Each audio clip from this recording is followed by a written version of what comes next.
Баршаңа қайырлы күн, құрметті 5 сынып оқушылары. Бүгін сендермен Excel кітабы бойынша 63-ші беттегі жаттығуларды бірге орындайтын боламыз. Видео басталмас бұрын міндетті түрде арнаға тіркеліп, қоңыраушаны басып қой, достармен бөлісуді ұмытпа. Vocabulary 5C. Speaking. Exercise 4. Төртінші жаттығуымыздан бастаймыз. Look at the pictures, ask and answer as in the example. Бұл тапсырмада суреттерге қарап, сұрақтарға үлгідегідей жауап беру керек. Үлгіні оқиық. Мысалы, What was Anna Pavlova? Anna Pavlova кім болды? A famous Russian ballerina. Ресейлік атақты балерина болған. When was she born? Ол қашан дүниеге келді? In 1881. 1881 жылы. When did she die? Ол қашан дүниеден өтеді? In 1931. 1931 жылы дүниеден өтеді. Жоғарыдағы ережеге қарайық. Біз жылдарды оқыған кезде екіге бөліп оқимыз. Мысалы, 1561 жылды айтқан кезде 1561 деп екіге бөліп аламыз. Сосын ағылшын тілінде екіге бөліп айтамыз. Мысалы, 15, 15, 61, 61. 1807 жылды 1807 деп екіге бөліп оқимыз. 18, 18, 07, 07. 1972 жылды 1972 деп бөліп оқимыз. 19, 19, 72. Бірақ 2009 жылды айтқан кезде 2-0 болғандықтан 2000-ды айтып, сосын 9-ды айтамыз. Мысалы, 2009, 2009. Ал енді үлгіде көрсетілгендей етіп, басқа да суреттегі кісілерді жазайық. Екіншісі, Who was James Joyce? James Joyce кім болды? He was an Irish writer. Ол ирландиялық жазушы болған. When he was born. Ол қашан дүниеге келді? In 1882. 1882 жылы дүниеге келген. When did he die? Ол қашан дүниеден өтеді? In 1941. 1941 жылы дүниеден өтеді. Үшінші. Who was Diego Velázquez? Diego Velázquez кім болды? He was a Spanish painter. Ол испаниялық суретші болды. When he was born. Ол қашан дүниеге келді? In 1599. 1599 жылы. When did he die? Ол қашан дүниеден өтті? In 1660.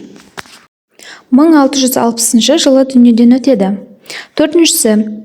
Who was Giuseppe Verdi? Giuseppe Verdi кім болды? He was a famous Italian composer. Ол итальяндық атақты композитор болған. When he was born. Ол қашан дүниеге келді? In 1813. 1813 жылы. When did he die? Ол қашан дүниеден өтті? In 1901. 1901 жылы дүниеден өтеді. Бесіншісі. Who was Agatha Christie? Agatha Christie кім болды? She was a British writer. Ол британдық жазушы болды. When she was born. Ол қашан дүниеге келді? In 1890. 1890 жылы. When did she die? Ол қашан дүниеден өтті?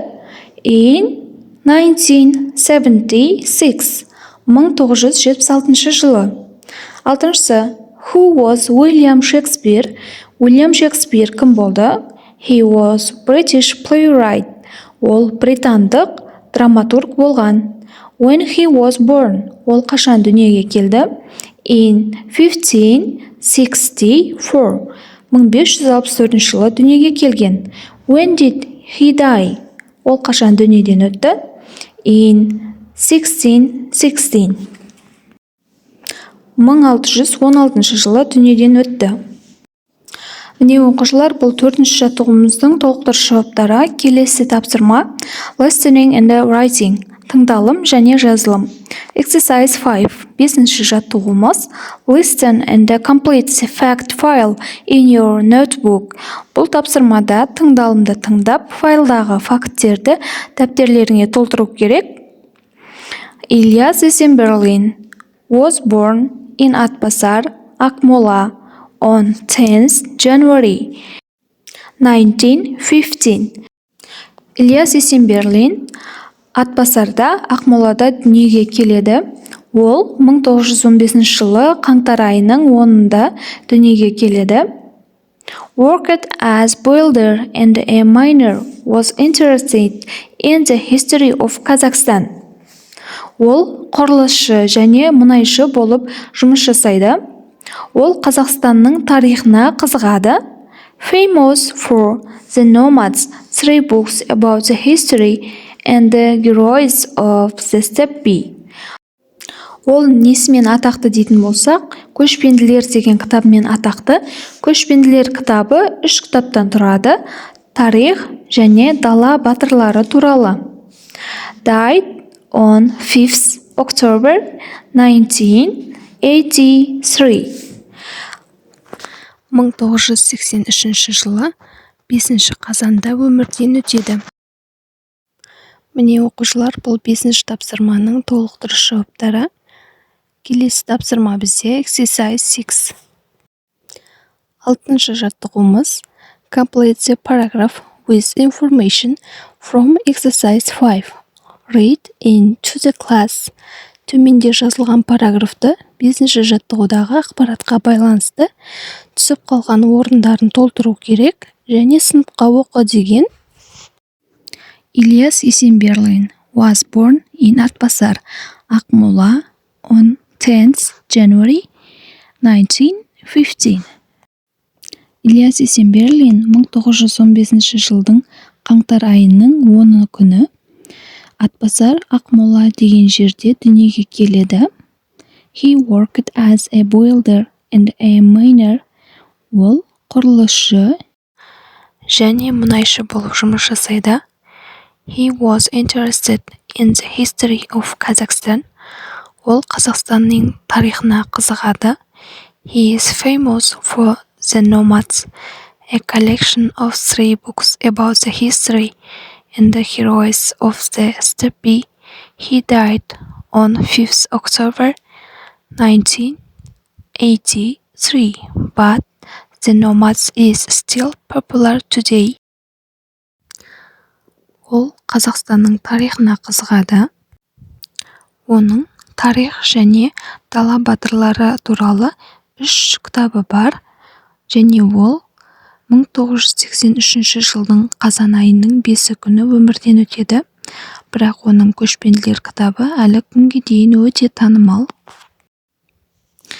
Міне оқушылар, 6-ші жаттығуымызға дұрыс жауаптарымыз осы. Бүгін сендермен 63-ші беттегі жаттығуларды бірге орындадық. Сабақ түсінікті болды деген ойдамын. Егер видео ұнаған болса, міндетті түрде арнаға тіркеліп, қоңырау тушаны басып қой, достарыңмен бөлісуді ұмытпа. Келесі кездескенше сау болыңдар.